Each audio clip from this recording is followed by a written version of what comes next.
So hello guys, कैसे हो आप सभी लोग। आशा करता हूँ बढ़िया होगे। आप सभी का स्वागत है हमारे channel twin flame channel message में।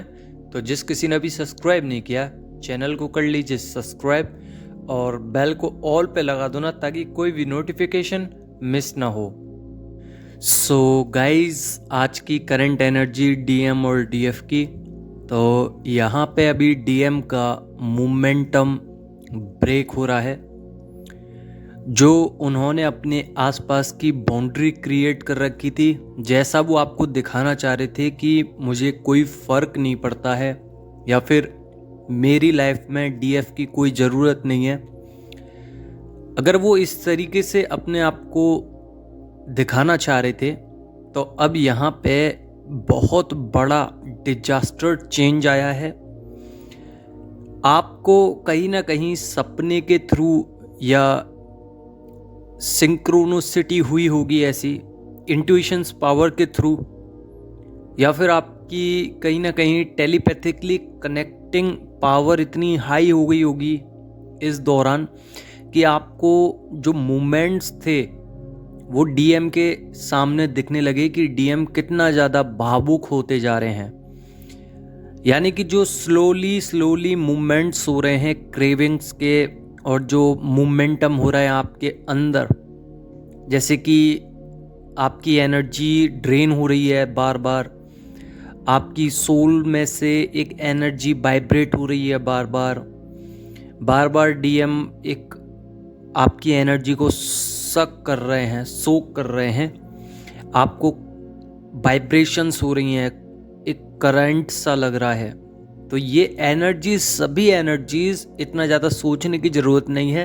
यहाँ पे साफ है कि डीएम आपको पसंद करते हैं, ये आपको पता है, और आपको पाना चाहते हैं, बट बिना बताए। देखिए, जब तक डीप क्लिंजिंग चलती रहेगी तब तक इस दौरान काफ़ी सारे आपको पोर्टल्स का सामना करना पड़ेगा। मैं पहले भी बोलता था, अब भी बोलता हूँ कि ये जर्नी इतनी आसान नहीं है कि इसमें 2 दिन में या 3 दिन में या साल भर में आप लोग सोचो कि रीयूनियन हो जाए। रीयूनियन इतनी जल्दी हो नहीं पाएगा, और अभी फ़िलहाल में काफ़ी सारे रीयूनियन हुए भी हैं। आपके सामने कमेंट करते हैं लोग मेरे ही यूट्यूब चैनल पे, तो वो बताते हैं कि मेरा रीयूनियन हो गया है। तो इस हिसाब से आप लोग सोचिए कि जब सबका रीयूनियन हो ही रहा है तो फिर आपका क्यों नहीं हो रहा है। तो रीज़न क्या है कि आप लोग उन चीज़ों पर काम नहीं कर रहे जिन चीज़ों पर और लोग कर रहे हैं। जब डीप क्लिंजिंग होती है और जब आपकी सामने जो भी चीज़ सरफेस होती हैं, उसको देखिए, उसको नोट डाउन कीजिए कि मेरे अंदर क्या कमियां थी, मुझे क्या करना चाहिए। तो आप लोग अगर करोगे तभी आपको यहाँ पे चीज़ों को समझने का मौका मिलेगा। जो सरफेस हो रही है एनर्जीज, वो सब पता चलेगी। और फिलहाल में अभी आपको meditations, aura cleansing, spiritual works और शैडो साइड पे वर्क करना चाहिए। अब बहुत से लोग कह रहे होंगे, बहुत सारी डिवाइन फेमिनाइन है जो कह रही होंगी ये शैडो वर्क क्या होता है। तो अब तक जिन डीएफ को यही नहीं पता कि शैडो वर्क होता क्या है, वो डीएफ मुझसे कहती हैं कि आप डेली यही बताते हो कि रीयूनियन होगा और अभी तक हुआ नहीं है। तो जब आपने काम ही नहीं किया, जब आपको चीज़ें ही नहीं मालूम, तो आप लोग कैसे बोल सकते हो कि मेरा रीयूनियन नहीं हुआ। तो होगा जब आप काम करोगे। तो सबसे पहले चीज़ों को सीखिए। आपके सामने जो भी फंक्शनैलिटी हो रही है डिवाइन के थ्रू, जो भी कुछ आपको दिखाया जा रहा है नंबर्स के थ्रू या आपके ड्रीम्स के थ्रू, उसको डिकोड कीजिए। उसको टेलीपैथिकली या इंट्यूशनली या स्पिरिचुअली जो गाइडेंस आप पे आ रही है, उसको कहिए डिवाइन से कि मुझे सॉल्व करके दें इस गाइडेंस को और मुझे बताएं कि इसका मतलब क्या है। और ये जर्नी अकेले ही आपको डिसाइड करनी है, इसमें कोई आपका साथी नहीं बनेगा, सिर्फ डिवाइन आपके साथी हैं और आपकी ये जर्नी अकेले ही है। बस डीएम का काम इतना है कि आपको मिरर करना है, यानी कि आपको वो चीज़ें दिखानी है जिन चीज़ों से आप भागते हुए आए हो, या जिन चीज़ों से आप डरते हो, या जिन चीज़ों को आप कंप्लीट नहीं कर सकते, वही डिवाइन मैस्कुलाइन आपको दिखाते रहते हैं। और आप लोग सोचते हो कि मुझे ट्रिगर्स आ रहे हैं, मुझे बहुत अनकंफर्टेबल फील हो रहा है, डीएम अभी तक आ नहीं रहे हैं, ये कैसी जर्नी है, वगैरह वगैरह, इल्यूजन, ये वो। पर इस ट्विन फ्लेम जर्नी को कोई नहीं समझ पा रहा कि ये जर्नी है क्या है एक्चुअल में।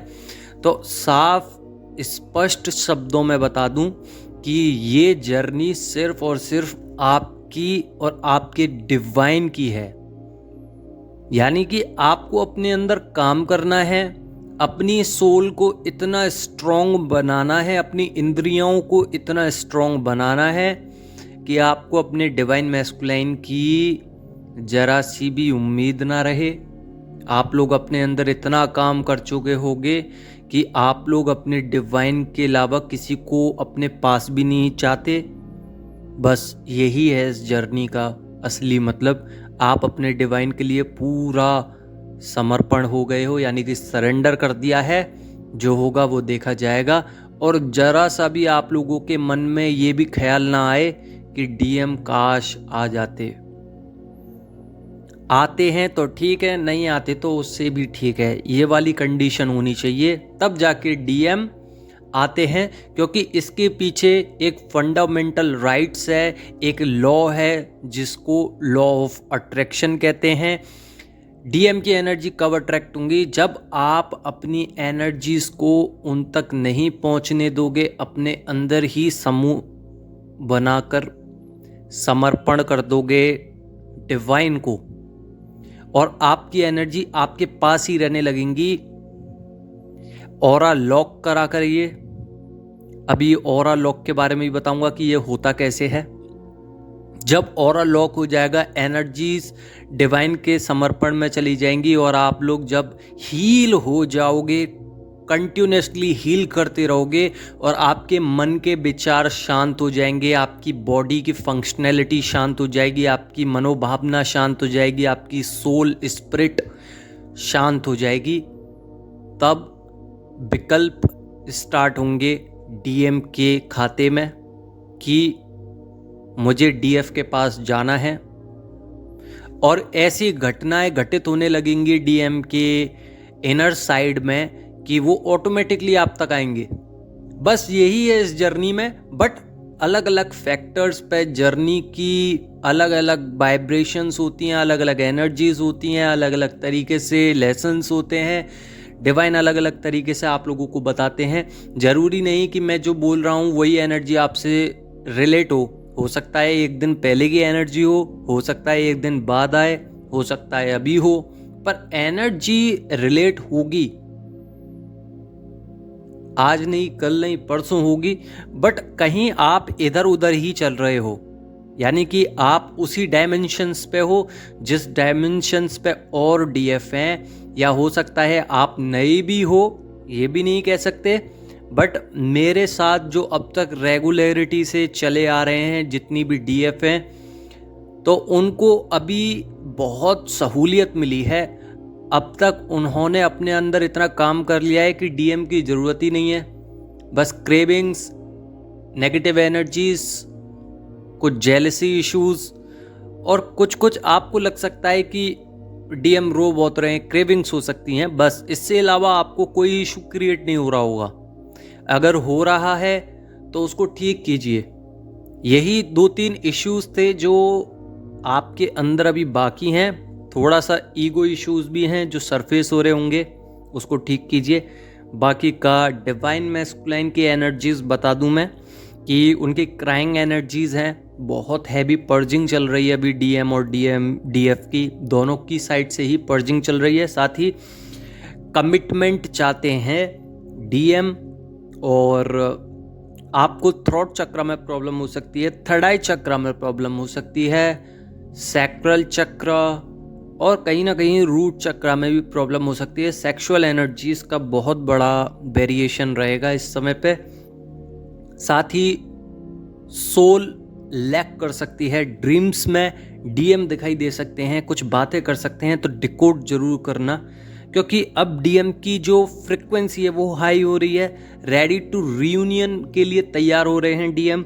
साथ ही डीएम नेक्स्ट लेवल पे जाने वाले हैं, जिसमें आपको पता चलेगा कि डीएम बहुत ही ज़्यादा हील हो चुके हैं, डीएम के अंदर बहुत ही ज़्यादा मिसिंग एनर्जीज हैं, डीएम के अंदर अब वो ट्रिगर्स वाली चीज़ें नहीं रही हैं कि डीएम ट्रिगर हो रहे हैं और बार बार आपको ट्रिगर कर रहे हैं, वो चीज़ें ख़त्म हो जाएंगी।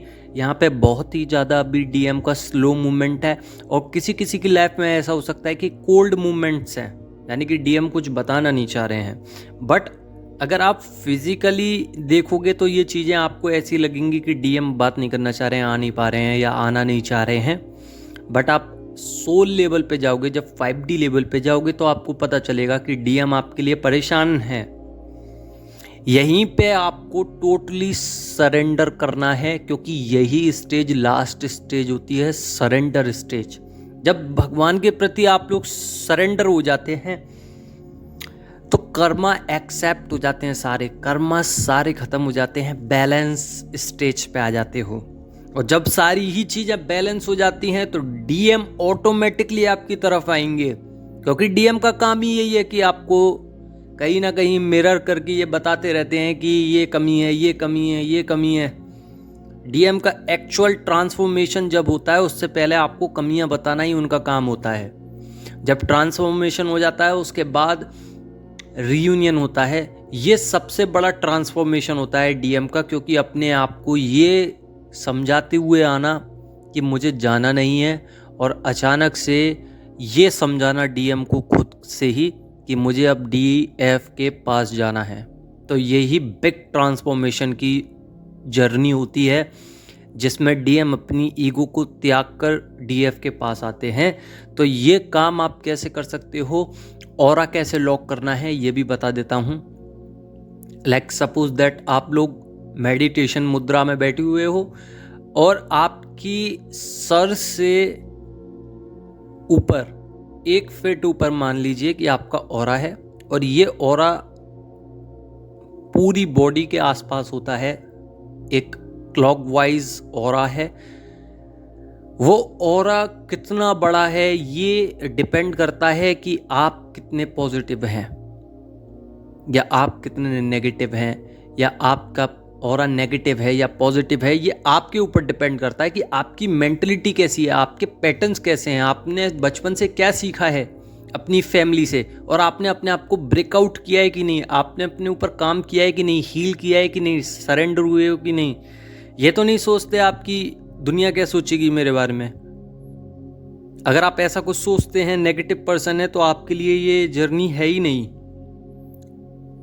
बट डिवाइन फेमिनाइन एक ऐसी पॉजिटिव सोल होती हैं जिनके होने से ही आसपास की और की जितनी भी एनर्जीज हैं वो वाइब्रेट होने लगती हैं और पॉजिटिविटी फैल जाती है, क्योंकि वो प्योर सोल्स होती हैं, बहुत ही ज़्यादा स्पिरिचुअल सोल्स होती हैं, और इन्हीं डीएफ को सबसे ज़्यादा स्पिरिट्स दिखाई देती हैं, यानी कि ब्लैक मैजिक्स, ब्लैक एनर्जीज। तो आप देख लीजिएगा अपने हिसाब से। तो हम ऑरा की बात कर रहे थे। एक्चुअल में ऑरा हमारे आसपास होता है और इसको हमें क्लीन करना पड़ेगा, हमें सोचना पड़ेगा, ऐसा व्यक्तित्व बनाना पड़ेगा कि हमें हमारा ऑरा साफ हो रहा है।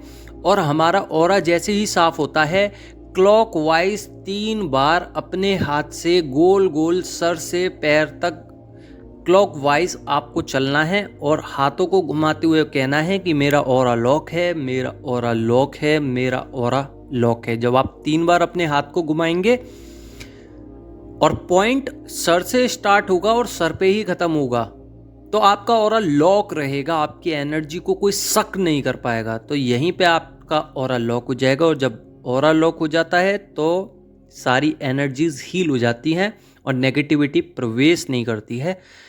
सो आई होप आप लोग समझ गए होंगे कि आज की एनर्जीज क्या थी। अगर समझ गए हो तो लाइक ज़रूर करना। धन्यवाद।